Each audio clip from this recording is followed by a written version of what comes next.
Welcome to the Living the Dream podcast with Curveball. If you believe, you can achieve.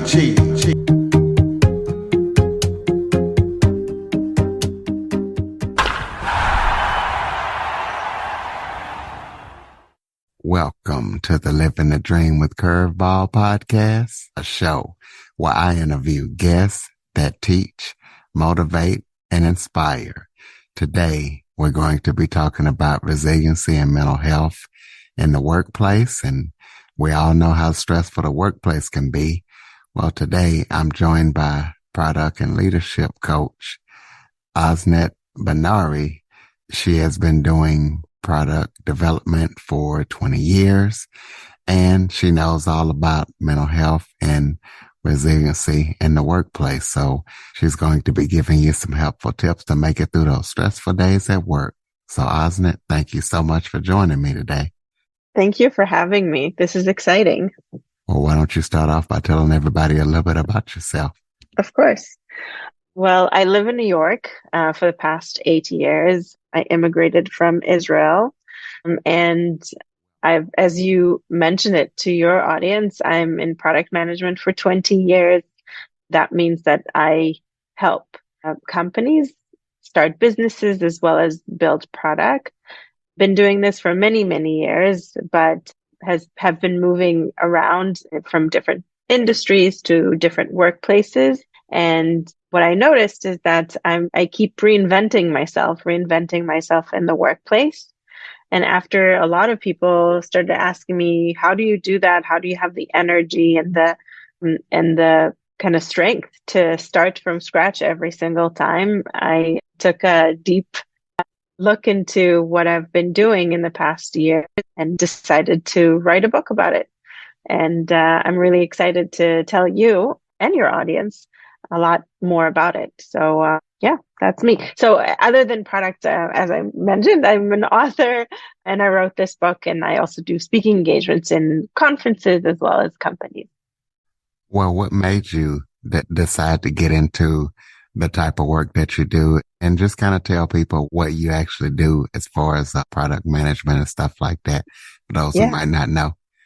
Yeah. So it's, if you don't know, don't feel bad, because I think I explained this to my parents multiple times. It's a very specific job that you do when you work for a tech company. And people that have my job, what they do is they take ideas and bring them to life. So for example, if someone has an idea for an app, for example, the product manager will break that idea into smaller tasks and work with the various teams within the tech company in order to bring it to life, to actually make it happen. They will make sure it's the right, it has the right features, that it has the right usability, the right design. That is the role that basically is the glue between the people that actually develop it or design it. The product manager is the glue, and also the visionary, the person that will think, okay, what should we add next, and what the future capabilities that we can add. It's something, my father was an engineer and my mom was a nurse, and these are jobs that a lot of us kind of understand by definition, and product management is unfortunately one of them. And also I will say that product manager job changes between industries. So if you work for a bank, a product manager is a little bit different than if you would work in Netflix. So it does change, and it requires a lot of ability to reinvent how you work and how you do things if you get into this job. And the way I got to it, I actually was a teacher, not for a school, but actually for a tech company. So it's called a corporate trainer. And if you are working as a corporate trainer, then you learn what is the product of the company you work for, and then you train its clients, of its customers, how to work with it. And that's what I was doing. And then I was meeting a lot of our clients, and they were coming with feedback about our product. And I kept bringing it to the product team. And I was bringing a lot of feedback because I cared that they will be happy and that I really thought that their ideas were great. And so coming many, many times to the product management team as their peer, one day one of them said, "You have so many ideas that you come with, and how about you come and do it yourself?"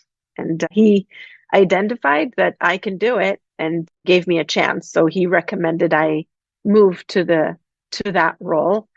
And that was the beginning of a 20 years career in product management. I actually had someone who believed in me and saw potential, which is always amazing to have, when someone else blesses your path to progress in the workplace. Well, you're also on the advisory board for a couple of places. You want to Yeah. talk about that? Yeah. So an advisory role means that you bring your experience, your work experience to the company that you advise at. So I advise at a tech company that is an audio company. What they do is they have an audio technology. They're basically like Google, but instead for words, they're actually for audio. So if you talk about something in a radio show or in a podcast, they're able to pinpoint, just as you would search a website that mentions that specific topic, they're able to find the radio show or the podcast show that does that. Their technology is very impressive.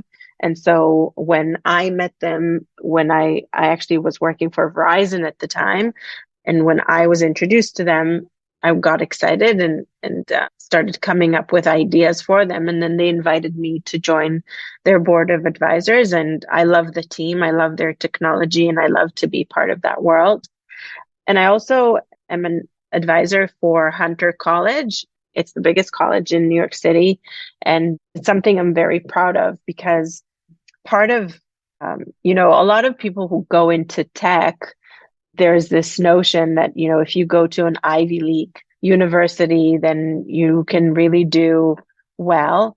But I would challenge and say that there are a lot of super talented children that are not necessarily able to afford getting into an Ivy League and they go to community colleges. So when I was invited to be as an advisor, one of the things that the president wanted me to help her with is really to identify what those children really need to learn in order to get a job like me. And so, we unpacked it and she had the strength and the power and the ability to really make change in the syllabus and the way kids are being accepted to college. So we changed the acceptance criteria, we changed the syllabus so that these kids get out of college and really can work in my job. And it's actually the program prepares them better than many other programs that are out there. And I'm super proud of the work that we've done together. Her being so open, a lot of, academia is very hard to change. And she's not that person. She's the person that if something needs to be changed, she will do that. So I was very proud of the work we've done together to actually change the education here and allow more kids to go into tech positions. So what encouraged you to get into advocating for resiliency and mental health in the workplace? Yeah. So I think that I've been worked for many companies, big and small, and there's something that's happening in many tech organizations, which are changes to management or changes to the strategy of the business. And those changes actually affect us as employees. You might lose a job because of it. And there's tons of layoffs that are happening now in the tech industry. And so I've been through a lot of changes because of those changes as well. And sometimes I was part of the layoff group and sometimes I wasn't. I was actually on the surviving list, but my friends were laid off. And I saw how big of an effect that has on us. And if you're laid off, obviously, everybody who goes through a layoff, it's scary financially. It's personal. You feel like personally attacked, like as if you don't you don't think you're appreciated as you were a day before. And even if you are not being laid off and you stay behind, you're actually staying behind to do work with less resources because, yesterday there were four people who were doing this job and now there's only you. So it's very hard on both sides. And I'm going through those, and I went through too many changes that I can actually count, over 10 changes like that I decided that, and I saw how it affected both myself as well as my friends. And, people decided to leave the job and completely change their career because they can't take it anymore, or other people that went into depression, or people that became kind of, not as not as excited about their job in general. And, a job is where you spend a lot of your time. It's not just your financial stability, it's also your identity. It's also who you are. It's also, what you can be proud of. And it's also where we spend a lot of the time of our lives in a job. So to be happy in the workplace is something that has benefits both to the employer. Like if the employer has employees that are happy and are content and are proud of what they're doing, they'll do a better job. But also for us as individuals, we go through these changes that a lot of the times are not our fault. Like if there's change in the organization or the company is not as successful and now needs to fire so many people, it's not our fault. And I saw how it affected both myself as well as my peers. And I decided that we actually need to do something about it. And I think that, both my book talks about these changes and how to manage a change in that happens to you or a change that you want to do. Like, for example, you no longer want to do your job, you want to do something else. And I think that keeping your resilience, keeping your mental state in a good shape while going through that change allows you to not be busy with, healing and licking your wounds, but actually growing and seeing opportunities and being open to meeting people and getting, new opportunities in the workplace. And I just think that if we take care of our employees and if we take care of ourselves in the workplace, we can see these opportunities and bigger and better things can happen to us in the workplace where we spend so much of our time. Explain to people in your bio, you talked about the starting from scratch mindset. Explain to people what that is and what the starting from scratch 6-step model is. Yeah. So having a starting from scratch mindset is, I talk about it when I say that the ability to start something or reinvent yourself in your job does not need to happen only when you start on your first day. It can happen like after you're doing the same job for many, many years and you feel stuck or you feel that, it's just another job. And it is important that you'll be happy in your workplace because it will bring you more opportunities, it will bring you more growth, and you will spend a lot of your day in a place that you like. So to have a starting from scratch mentality means that you see yourself in an opportunity and you want to reinvent yourself. And the reinvention can come from multiple things. And these are the 6 steps that I talk about. So the first step is a learning mentality. And it is, a lot of us are in the workplace and we become experts or we are just busy with executing our day-to-day job because this is what we were hired to do. But what if we took a class? Or what if we read a book about something new? Or what if we listened to a podcast that opened our mind to an idea? Or what if we learned more about our business and where we work and looked for additional opportunities or more things that we can be in charge of? Or what are the things that we can actually learn to do that will make us bigger and better from the day that we were before?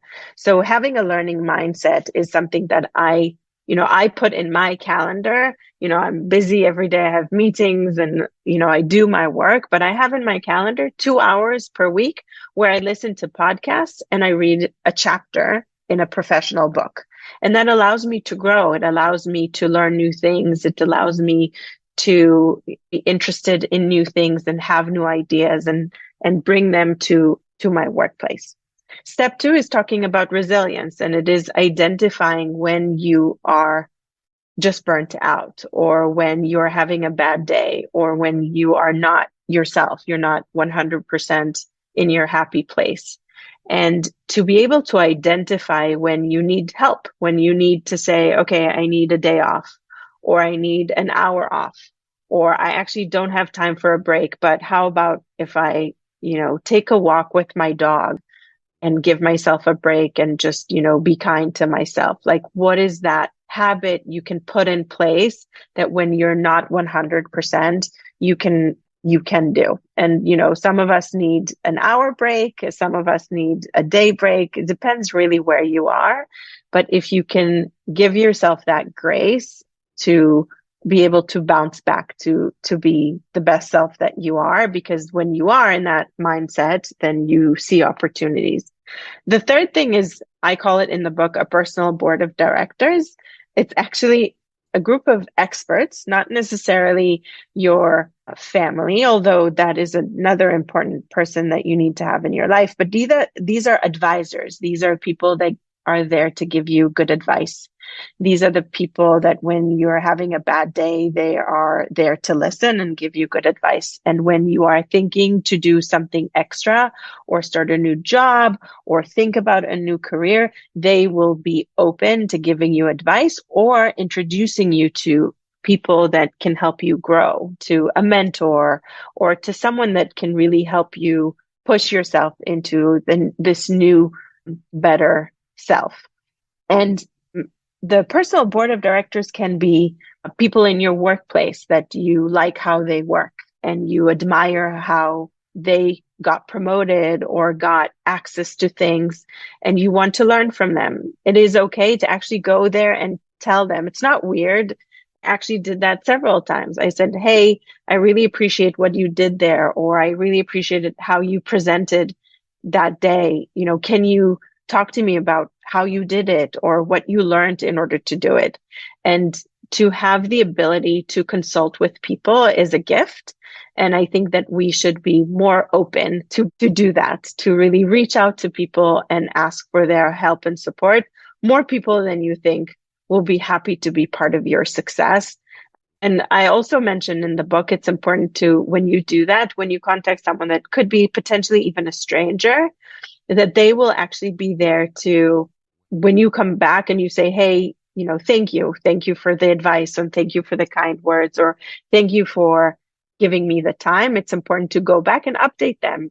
Oh, when you gave me that advice, this is what I did with it. And now I'm in a better place. So to remember that person that supported you. The fourth step talks about having a plan for the new you. It's really to envision a role model or have a role model and really unpack who they will be, who they are, and what they know to do. And when you do that, to really unpack everything you need to learn in order to become them. And it doesn't need to be a real role model, although it can be, obviously, but it can be an imaginary person that is the new you, that is just in a better place than you are today. And then if you unpack what they have, who they know, what are their skills, and then you create a list of things that you need to learn or you need to start owning. So for example, who are the people that they know, or what are their habits, or maybe they studied something and you can take a course. There's so many courses that are free and online today. Or what book can you read to become more expert in what they are? So to have a plan is important. The fifth step of the 6-step model is to close the gap on those gaps. A lot of us talk about imposter syndrome at work, or being afraid, to push yourself out there to do a bigger job than you do today. And if you have that list that we talked in step 4 and you start closing the gap, there's a specific skill you didn't have and now you do. There's a specific thing you didn't know about and now you do. There's a new tool you didn't know how to use and now you do. Then imposter syndrome can be shut down when you look at that list of accomplishment of things that you didn't know before and now you do. And so step 5 is closing the gap towards this new role model. And step 6, because we worked so hard up until now in order to grow and reinvent ourselves, step 6 talks about packing baggage. We all have experiences that are not the best that we had, both in our lives as well as in the workplace. Someone that didn't treat us right, someone that didn't talk to us right, someone that didn't give us a chance when we deserved it. And so what I ask is that before you start something new is really to create a list of all the experiences that you had and be grateful, because every experience makes you stronger to the next one, challenges you to be better. And every experience can be talked in an interview. You can say, well, last time someone didn't treat me right, I actually, came to them. I was very open. I created this good communication with them. I explained to them what they were creating for me. And now we're really good friends and we're supporting each other. That can actually happen. And you're able to actually show in an interview or show to yourself and show that you are bigger and better after you clean that baggage of yours. So I think that, looking at any experience, including if you were laid off, any experience says, okay, I was laid off, but before I started this job, I didn't know to do something and now I do. And I didn't know Sarah and John and now I do. So every experience that we have, even if, on the surface, it is not necessarily a great one, we can change the narrative in order to tell ourselves a better story, that is an experience we had to overcome and now we're bigger and better because of it. And so I think that is an important step that also strengthens your mental state and strengthen your belief in yourself and in your kind of ability to overcome adversity. And I think that is key when you reinvent yourself and when you start from scratch. So tell us about your book. Tell us what readers can expect when they read it and where to pick it up. And also, if you want to talk about some of the featured stories that you feature in your book regarding the starter mindset.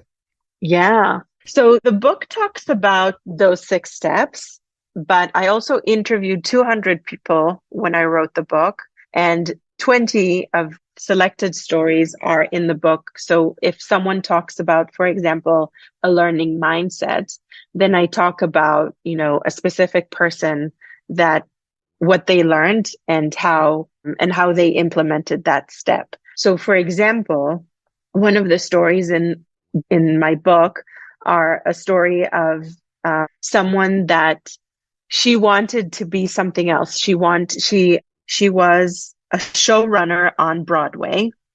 She was working nights and with a lot of people, and she was coming home very late every night because she was, in taking care of a performance. And when she wanted to start a family, then she knew that it will be harder, not to be at home every night because of the shows, and it's very demanding job, and also it's very late at night. So she decided that she needs to change, and that's where starting from scratch comes in. And what she did is, coming from Broadway and only working in theater, for her to look for an office job was very hard because people did not understand what she was doing before. Not all of us know what is happening behind the scenes to bring a show to life. So when she was explaining her experience, a lot of people were not connecting to it. They were not understanding what she did. So what she did is she did this unpacking of a role model. she said, okay, what do I want to be? And she wanted to actually work with people because she did that in Broadway, and she wanted to continue that. But she also wanted an office job, and she also wanted to continue to support people. And what she actually did is she unpacked her job. So as a showrunner on Broadway, which I didn't know, she taught me that you take care of 100 actors and, everybody that comes and are part of that play. And and what you do is you make sure that, everybody comes on time, everybody knows what they need to do. If someone is sick, she immediately brings, their replacement. So she was now able to explain her skill that she actually managed 100 people. That's not an easy job to do. So she managed 100 people. She knew how to communicate with people. She knew how to communicate in stressful situation because, showtime is coming. And so she explained her skills. And when she started to talk about her skill and not about her title and her role, she was able to reinvent herself. And now she's responsible for human resources in a tech company. So this is just one of the stories that of people that are in my book and are inspiring people and also showing them how these 6 steps can come to life. I also have another story, someone that was an executive assistant to the CEO in a company, and then she saw that there's an opening for a marketing role, but she knew that it's very far-fetched. She's just an executive assistant and she never worked in marketing. But when she went to her boss and she said, I actually want to do this job, her boss was so proud of her and liked what she was doing and liked how she performed. He decided to support her and to promote her and give her a chance to basically bet on her to do a job that, someone else, she wouldn't have done it. But she put herself out there. She explained her skills. She explained her motivation and why she would be good for the job. And then she got it. She basically designed her new self, the new role model that she wants to be. She wanted to be a marketer. And she unpacked it and she said, these are the things that I bring to the table. And these are the things that I know. But these are also the things I don't know. And I will need your assistance as as my manager. And she was very open about it and brought herself to move to that position. And today she's a chief marketing officer in a big telecom company.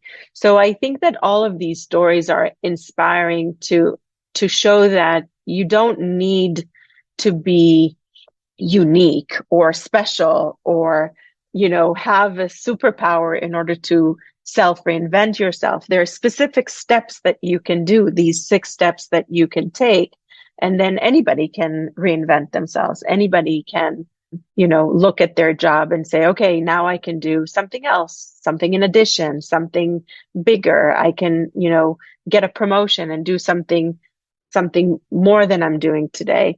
And if you just follow those steps and you get inspired by the stories of the people in the book, I'm hoping that more people are resilient in the workplace and that they're happy in their workplace and that they reinvent themselves to a job that they really, really like. What do you think is holding people back from starting from scratch?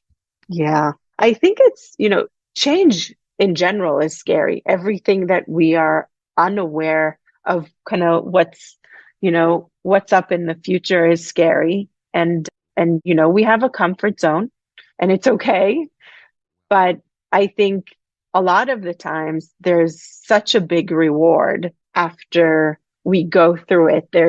You know, there's a quote that I like, which is, you know, the best views come after the hardest climb. And I think that, if we take this quote and we get inspired, I think more people will be willing to, take that leap of faith in themselves and build themselves up to something bigger. But I totally relate to that fear. And some days are not the best days to start from scratch, and it's okay. But if you have a plan and if you have a supporting network and if you are strong mentally, you can do this change that will put you in a better place. Do you have any current or upcoming projects that you're working on that people need to know about? Well, my book is coming out early January just for the new year, so it's in pre-order. It's available on Amazon and Barnes and Noble and all the bookstores, hopefully in libraries as well. And that is really where, as a product manager that worked on many products for other people, it's the first product that is totally mine and I'm working on.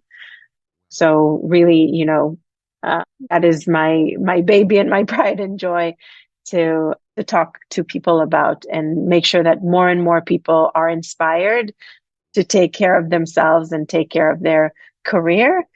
And hopefully my book will be that warm hand holding when they are ready for change. Throw out your contact information so people can keep up with everything that you're up to. Yeah. So my website is startingfromscratchthebook.com, and it has a lot of those inspiring stories, as well as practice worksheets, as well as links and how to buy my books. And also you can look me up, Osnat Benari, on Instagram, on LinkedIn, on Facebook. I'm there. And I love to get comments from people who either heard me on a podcast and got inspired to take the leap, or people who already got a hand on my book and started reading it. And I'd love if people connect with me. So Osnet, what kind of name is that? I never heard nobody name Osnet before. Yeah, the name comes from the first testimony. It's a name from the Bible, and Osnat is Joseph's wife. And I'm actually called after my grandmother. Her name was Osnat as well. And the family tale says that her grandmother and her grandmother was also called like that. So it's a name that runs in the family. And, the tale says until the actual one. So I don't know if it's true, but it's a definitely story I like that my name is a part of. Although I know it's not very easy to pronounce, because it's rare, but it exists in the Bible. If people look it up, it's there. I like it. Yeah. Close us out with some final thoughts. Maybe something I forgot to touch on that you would like to talk about, or just any final thoughts you have for the listeners. Yeah, I think, the new year is upon us. And I know that a lot of people are thinking about New Year's resolution. And if your New Year resolution was to take a leap of faith and start working towards the new you, do it. But do it in a kind way. Like, don't be hard on yourself. Be your best friend. We're very good friends to other people, but we can be good friends to ourselves and be kind. And if it's not working as we planned, or it takes a little bit longer, it's okay, as long as we have a plan. And I'm wishing everybody that all of their wishes will come true. Starting from scratchthebook.com. Make sure you pick up Osnat's book coming out in early January. Follow, rate, review, share this episode to as many people as possible, especially those who are looking to start from scratch. And also, don't you be afraid to start from scratch. If you like this episode or any other episodes I've put out, don't be afraid to tell a friend. Osnat, thank you so much for joining me today. Thank you. For more information on the Living the Dream podcast, visit www.djcurveball.com. Until next time, stay focused on living the dream.